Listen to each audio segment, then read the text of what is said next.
Kurt Rambis, they've all retired. Today, James Worthy joined them. Pat Riley called him the best to ever play the small forward position. Magic said, quote, "I compare him to Larry Bird as the best fundamental players I've ever seen." This is, probably the happiest day of my life, but at the same time, it's probably a sad occasion because I'm leaving something that's been my life, and in leaving that, you have to move on to something else. And Worthy's retirement all but closes the book on the great Lakers, Celtics, and Pistons teams of the 80s. We're going to have more on that later. The others who played on the 87-88 title team, Billy and Michael Thompson, Wes Matthews, Jeff Lamp, Milt Wagner, and who could forget, Mike Smrek. Of James Worthy. He's really part of an unanswerable question.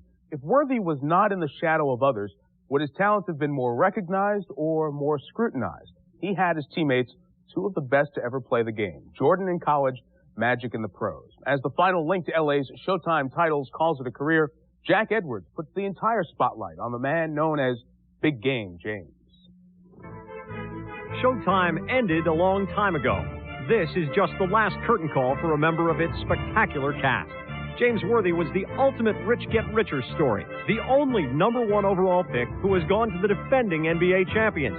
It made a sweet segue for the man who was the most outstanding player of the 1982 NCAA tournament, winning that award over a teammate named Jordan. Worthy arrived with the schooled fundamental skills which made him an instant fit on a tremendous team. He would become #2 on the all-time Lakers steals list behind only Magic, and he would trail only Kareem and Elgin Baylor among front-court players in career assists for L.A. His trademark was the way he lifted the ball before finishing with ferocious force. Pat Riley said of him, "When he was in his prime, I can guarantee you there wasn't anybody who could touch him." From 1987 through 92, Worthy was the picture of consistency, averaging no fewer than 19.4 points per game for a season, no more than 21.4. When L.A. ended the NBA's 18-season streak of no-repeat champions in 1988, he was the Finals MVP. But just as the salary cap had brought Boston down brutally, and as it would later drag Detroit below 500, it was a factor in the fall of the Lakers. L.A. lost Magic to HIV, Kareem to retirement, and didn't deal Worthy when he still had value. The last 2 seasons were spent in decline, both for the team and for the player. The Lakers are paying out the $12.4 million, which remains on Worthy's contract for the next 2 years, which means L.A. is paying an awful lot for services no longer being rendered. L.A. got value from James Worthy: 12 seasons, 3 rings, the last connection to Showtime, a dynasty which generated glitter but won glory with its grit. He takes the last curtain call and is worthy of the honor. And with that, Jack, the main ingredients of the great Carolina title team in '82 all but gone, but for Sam Perkins, who remains looking for his first NBA title ring. Of course, the ringleader, Dean Smith, keeps going in Chapel Hill, his 94-95 heel. On the basketball court, but here are a couple of shots off the court. James has become an avid golfer the past few years. He was always an attraction at charity tournaments. You may not know it, but this is James. He portrayed a Klingon in an episode of Star Trek: The Next Generation. And of course, on the court, James could always finish the fast break as a member of 3 Laker championship teams. He joked today about how he'll be remembered with the likes of Kareem and Magic.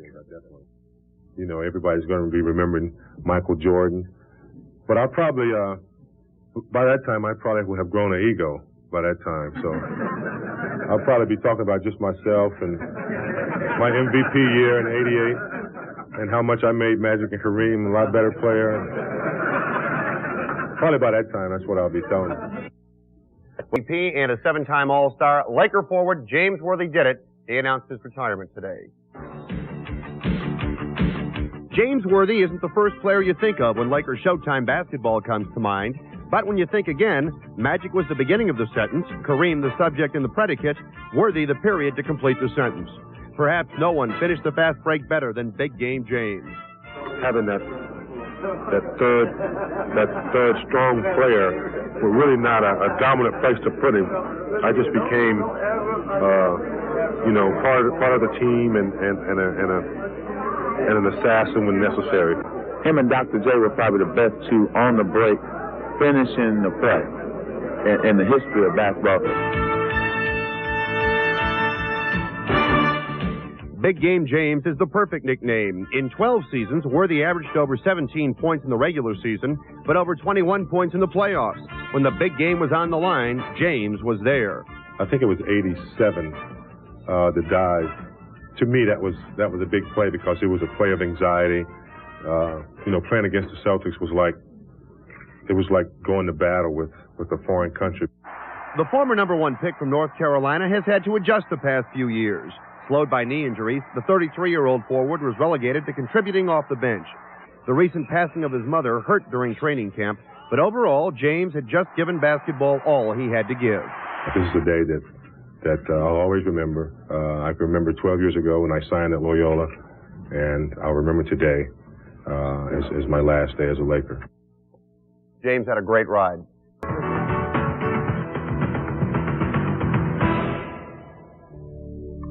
With the retirement of James Worthy, a great era in Lakers basketball has passed.